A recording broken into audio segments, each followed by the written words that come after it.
السلام عليكم. في الفيديو ده هنعمل مع بعضينا برطمان فلفل مخلل بطريقة سهلة وبسيطة جدا.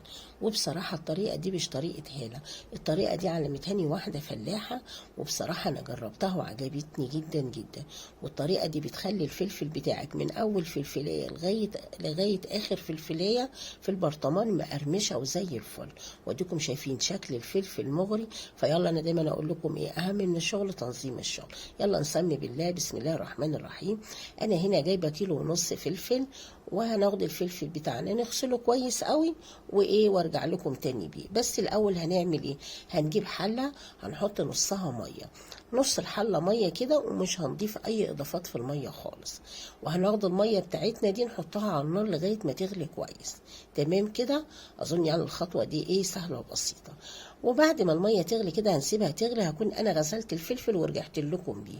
وانا كده غسلته. هنبتدي نعمل ايه بقى؟ نعمل فتحه صغيره في كل فلفلايه، يعني فتحه بسيطه قوي، لان انت لو عملت فتحات كبيره الفلفل هيشرب ميه التخليل وهو في البرطمان. تمام كده. فاعملي فتحه بسيطه قوي. انا هقعد كده افتح في الفلفل بتاعي كله وارجع لكم تاني. خلاص انا كده ايه فتحت الفلفل كله بتاعي. تعالوا نشوف بقى ايه الخطوه الجايه هنعمل ايه مع بعضينا. الخطوه الجايه هنجيب الميه بتاعتنا اللي غلت على النار، وبرده مش هنحط فيها اي اضافات. خليكي معايا لاخر الفيديو وانت هتشوف هنعمل ايه مع بعضينا. هناخد الفلفل اللي احنا غسلناه وفتحناه نحطه في الميه السخنه، وهنغطي الحله بتاعتنا، وكل شويه نعر الغطا كده ونقلب ايه الفلفل بتاعنا لغايه ما لغايه ما ميه الفلفل تبرد خالص. يبقى احنا كل شويه بنروح ايه نقلب الفلفل بتاعنا. واديكم شايفين حتى لون الفلفل اتغير، دخل في لون السوا، لكن في نفس الوقت الفلفلايه محتفظه بنفسها ومش مستويه ولا اي حاجه خالص. ايه بعد كده بقى؟ هنجيب بقى البرطمان بتاعنا ونبتدي بقى نجهز محلول التخليل.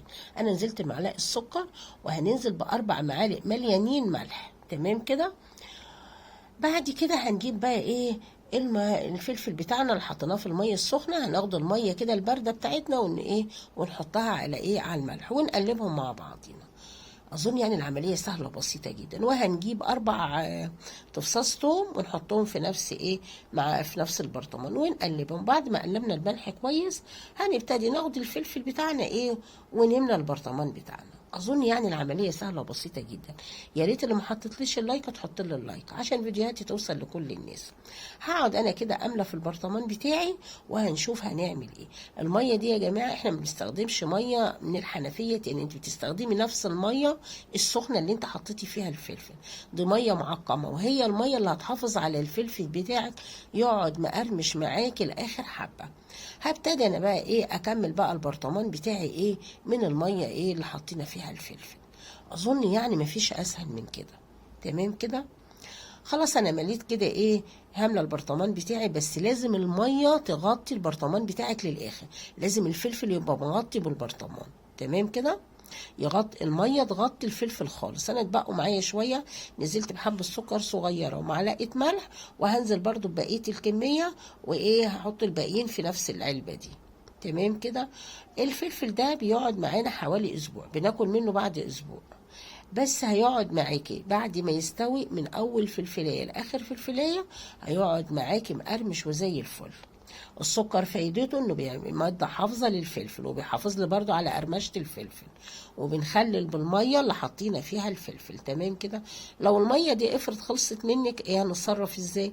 هنغلي ميه على النار ونبرطها ونزود الفلفل بتاعنا.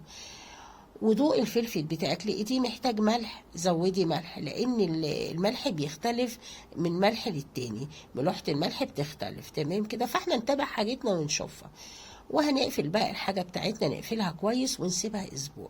وبعد اسبوع بقى هناكل منها بقى شوية فلفل زي الفل. انا قفلت البرطمان بتاعي بورق حراري زي ما انتم شايفين كده، لان انا بصراحة ما كنتش لاقية الغطا، والبرطمان ده غالي عليا لان البرطمان ده بتاع حماتي الله يرحمها. تمام كده. خلاص احنا كده خلصنا الفلفل، واديكم شايفين الطريقه سهله وبسيطه جدا. فيا ريت ما تنسوش تدعموني باللايك والاشتراك في القناه وتفعيل زر الجرس عشان قناتي تكبر بيكم وليكم. وانا المفروض كان بعد اسبوع اوريكم الفلفل بعد ما تخلل، بس للاسف كنا كلناه بقى.